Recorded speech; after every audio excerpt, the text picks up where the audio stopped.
नमस्कार, मैं अशोक कुमार पांडे और स्वागत है आपका द क्रेडिबल न्यूज पर। देशी घी अगर आप खा रहे हैं और मार्केट से खरीद रहे हैं और अगर आप रामदेव का पतंजलि का देशी घी खरीद रहे हैं तो यह खबर आपके लिए है। यह खबर हर चैनल पर होनी चाहिए थी, हर अखबार में होना चाहिए था, लेकिन आप जानते हैं कि टीवी चैनल जिनको पतंजलि से विज्ञापन मिलता है वो तो इस खबर को दबा ही ले जाएंगे। तो मैं आपको बता दूं कि अगर आप पतंजलि का घी खा रहे हैं तो आप बेसिकली जहर खा रहे हैं। उनका जो गाय का घी कहकर वो बेचते हैं, अगर उसको आप खा रहे हैं तो आप बेसिकली जहर खा रहे हैं। हमारे देश में कहा जाता है घी दूध खाओ तो हेल्थ बनेगी। हम लोग बचपन से देशी घी और दूध खाते रहे हैं, पीते रहे हैं और माँ बाप बड़े शौक से खिलाते हैं कि बच्चों को ताकत मिलेगी, दिमाग तेज होगा। लेकिन अब ये बाबा जो बेसिकली लाला है, धंधा कर रहा है, जो बिजनेसमैन है, वो आपकी रगों में नकली देशी घी का जहर भर रहा है। इसका घी खाने के बाद आप बीमार भी पड़ सकते हैं। और यह बात मैं नहीं कह रहा, मेरे पास कोई लैब नहीं है कि मैं चेक करूं। उसके सैंपल गए चेक होने के लिए और सरकारी विभाग है खाद्य संरक्षा और औषधि प्रशासन का, जो सरकारी विभाग है पिथौरागढ़ का, वहां के असिस्टेंट कमिश्नर आर.के. शर्मा ने कहा कि ये सारे सैंपल फेल हो रहे हैं।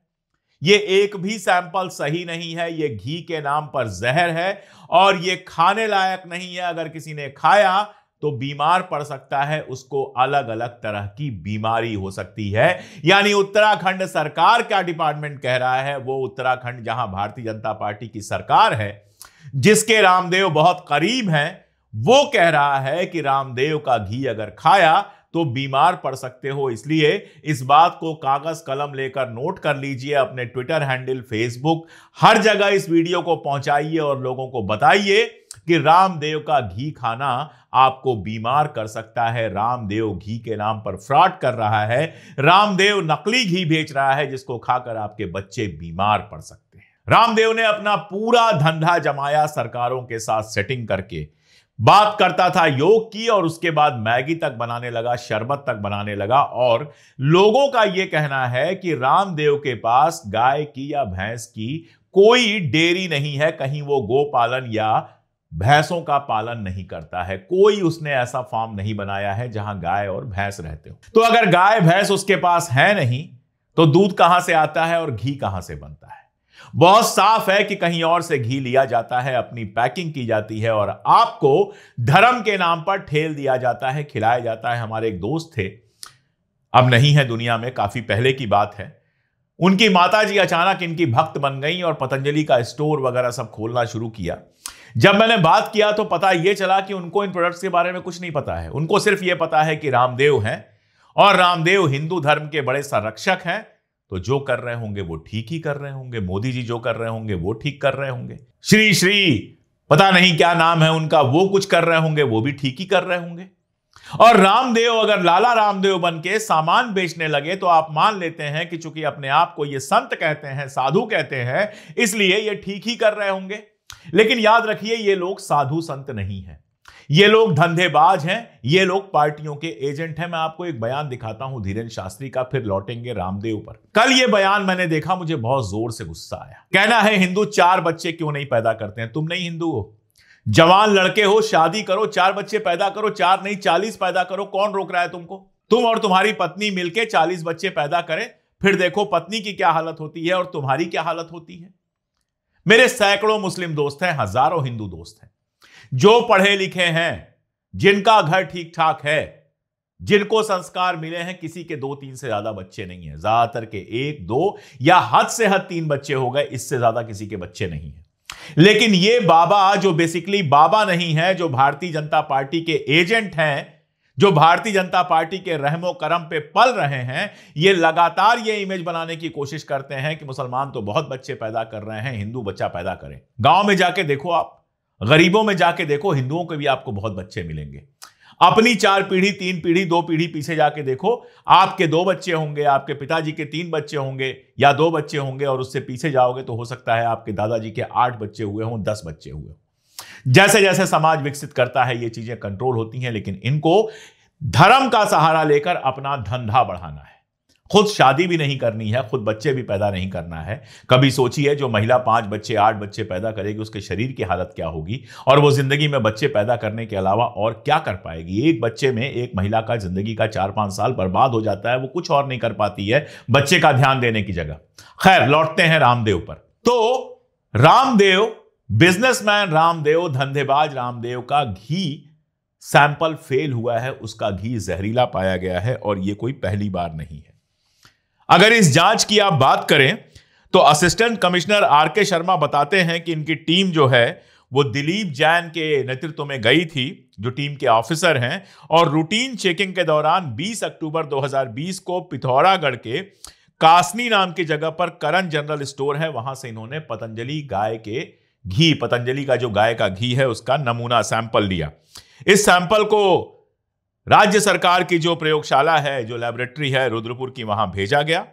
2021 में इसकी जानकारी दी गई। 20 से मामला चल रहा है ये, इस बीच में पता नहीं कितने लोग जहर खा के बीमार पड़ चुके होंगे।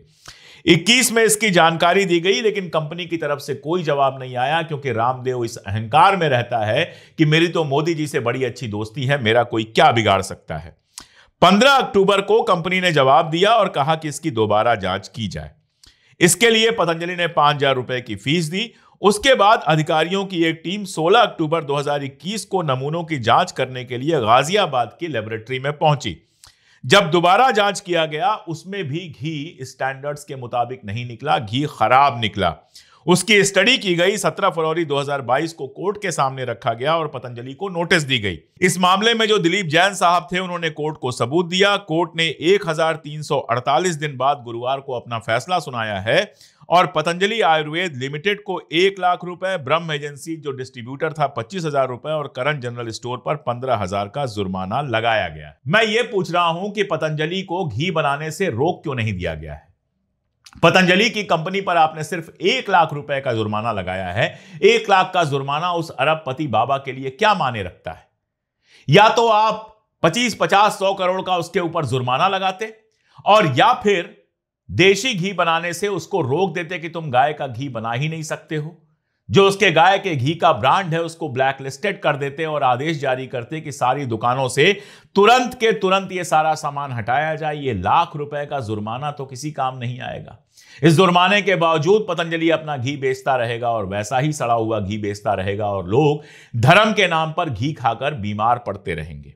और यह कोई पहला मामला तो है नहीं, पहले भी पतंजलि के यहां तमाम गड़बड़ियां पाई गई हैं। 2017 की बात बताऊं, हरिद्वार लैब की जांच में उसके 40% जो प्रोडक्ट थे वो फेल हो गए थे। दिव्या आंवला रस बनाता है, उसमें पीएच कम था। शिवलिंगी बीज, अविपत्तिकरा चूर्ण, तलिसदया चूर्ण, ये सब फेल हो गए थे। बंगाल लैब में उसका आंवला जूस फेल हो गया था, और सेना की कैंटीन में यह सब बेचने पर रोक लगा दी गई थी। 2020 में सीएससी की रिपोर्ट आती है जिसमें वो क्या बताते हैं कि शहद के नाम पर यह चीनी का सिरप बेच रहा है। यानी जिसको आप नेचुरल शहद समझकर खरीद रहे हैं, उसमें चीनी गाढ़ी करके चीनी का गाढ़ा घोल यानी सिरप डाल रहा है वो। और पतंजलि सहित 13 और ब्रांड्स की जांच शुरू हुई थी। 2023 में पतंजलि की सोन पापड़ी जो है वो क्वालिटी टेस्ट में फेल हो गई थी, और अदालत ने कंपनी के असिस्टेंट जनरल मैनेजर समेत 3 लोगों को 6 महीने की सजा सुनाई थी। सोन पापड़ी तक ये फर्जी बना रहा है। 2023 में ही उत्तराखंड की सरकार ने पतंजलि आयुर्वेद और दिव्य फार्मेसी के 14 प्रोडक्ट्स का लाइसेंस रद्द कर दिया था। इसमें Swasari gold, Swasari Vati, Swasari Pravahi, Swasari Avaleh, Bronchom, Muktavati, extra powder, Lipidom, BP grit और तमाम चीजें थीं। इन सब पर बैन लगा दिया था, इन सबको ब्लैकलिस्ट कर दिया था उत्तराखंड सरकार ने। 2024 में पिथौरागढ़ डीडी हाट से शहद का सैंपल लिया गया था, उसमें भी सुक्रोज जो है वो 5% से ज्यादा पाया गया था। इसका मतलब कि उसमें शक्कर का सिरप मिलाया जा रहा था, उस पर भी 1 लाख का जुर्माना लगा था। जनवरी 2025, इसी साल के जनवरी महीने में उसका जो लाल मिर्च का पाउडर था उसमें पेस्टिसाइड रेजिड्यू मिले थे, यानी कीटनाशक मिले थे उसमें। आप सोचिए वो कितना जहरीला हो जाएगा। उसके बाद 4 टन बैच को रिकॉल ऑर्डर दिया गया था कि मार्केट से इसको हटा लो, और रिफंड करने की बात कही गई थी कि जिन लोगों ने खरीदा है उनको रिफंड करो। अक्टूबर 2025 में गोरखपुर में रिफाइंड ऑयल का जो इसका सैंपल था वो FSSAI के जो स्टैंडर्ड हैं उनसे बिलो पाया गया था। खाद्य विभाग ने नोटिस जारी की थी। गोरखपुर उत्तर प्रदेश में नवंबर 2025 में खाद्य सुरक्षा निरीक्षण जो हुआ था, फूड सिक्योरिटी इंस्पेक्शन जो हुआ था, उसमें पतंजलि का रिफाइंड तेल और अमूल दही, ये दोनों के दोनों जो हैं वो गुणवत्ता परीक्षण में फेल हो गए थे। पिछले साल दिल्ली हाईकोर्ट में एक याचिका लगाई गई थी जिसमें कहा गया था कि पतंजलि का जो दिव्यकांति मंजन है वो हरे रंग के डॉट के साथ बेचा जा रहा है, जिसका मतलब कि वो शाकाहारी प्रोडक्ट है, लेकिन उसमें मछली का एक अर्क मिला है, यानी मांसाहारी इंग्रेडिएंट मिला हुआ है। हलाल हराम पर लोग हल्ला कर रहे हैं। ये कोई नहीं पूछ रहा है कि पतंजलि के प्रोडक्ट को शाकाहारी बताकर आपको मांसाहारी मंजन बेचा जा रहा है। इसके अलावा आपको पता ही है कि कोविड के टाइम में यह दवाई बनाने का दावा करता था। कोर्ट ने नोटिस दी, कोर्ट ने बुलाया, इसने कोई ज्यादा भाव नहीं दिया उस पर।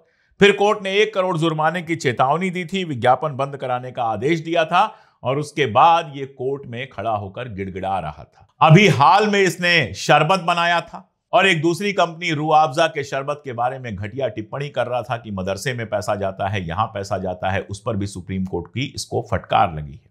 आप मुझे बताइए कि हिंदुस्तान में कोई ऐसा बिजनेसमैन है जिसको इतनी बार कोर्ट से फटकार लगी हो, जिसके प्रोडक्ट इतनी बार जांच में फेल हुए हो, जिसके घी के बारे में कह रही हो सरकार कि उस घी में खाने लायक कुछ नहीं है, वो घी खाने लायक नहीं है, वो नुकसान करता है, और उसके बावजूद उसको सर पे बिठाया जा रहा है। गोदी मीडिया चैनल बुलाकर उसका इंटरव्यू करते हैं, पॉलिटिकल मामलों पे उसकी राय ली जाती है, उसको बाबा कहा जाता है, वो सेलिब्रिटी बना हुआ घूमता है, इस देश के लोगों को जहर पिलाकर वो सेलिब्रिटी बना हुआ घूमता है सिर्फ इसलिए क्योंकि धर्म का धंधा करता है।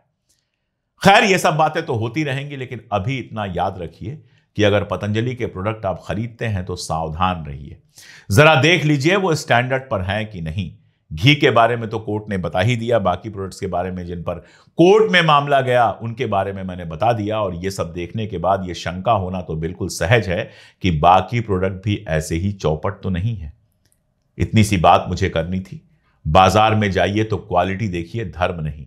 हिंदू के यहां से खरीदो, मुसलमान के यहां से खरीदो। अरे, जिसका सेब आपको अच्छा लगे और सही रेट पे लगे, जिसका आलू अच्छा लगे, सही रेट पे लगे, जिसकी शहद आपको अच्छी लगे, सही रेट पे लगे, वो लीजिए। और एक आखिरी बात और कर दूं मैं आपसे, मैं अपने खाने के सारे सामान या तो किसानों से या डेयरी के लोगों से सीधे मंगवाता हूं। मेरे घर में जो घी आता है, हमारे एक मित्र हैं महक सिंह तरार, उनके यहां से आता है।